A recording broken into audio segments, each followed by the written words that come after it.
our old favourite Ceka. So sales were rather disappointing in the second quarter, down 6% from a year ago and about 12% below our forecasts, and actually the lowest, just the lowest sales of the last 5 years. But we still think the sales are going to turn around, or are in the process of turning around, and we forecast sales growth of 5.1% in the next 12 months. So the cash flow was negative again. Even the operating cash flow after adding back interest was negative. So the lower sales had an impact on the cash flow. The average is still pretty high, 68 billion a quarter the last 12 months.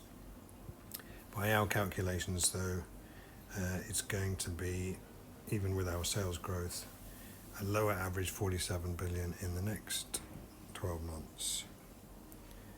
We will see how that works out, but the cash flow has helped to pay down all the debt and turn to net cash, and the net cash, despite the negative cash flow, is still quite strong in the second quarter, 513 billion.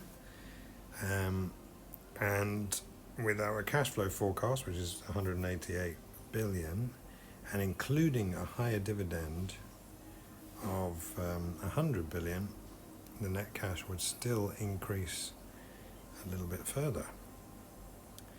Net profit dropped only 1 billion from 33 a year ago and 66 in the first quarter. The cash cost ratio is at 94% the last 12 months, and we use that 94%.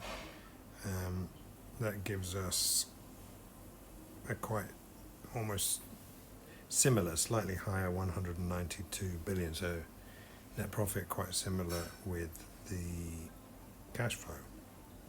And then for the valuation, so 188 billion of free cash flow, using our 1.6 with a huge 70% discount because nothing else makes much sense.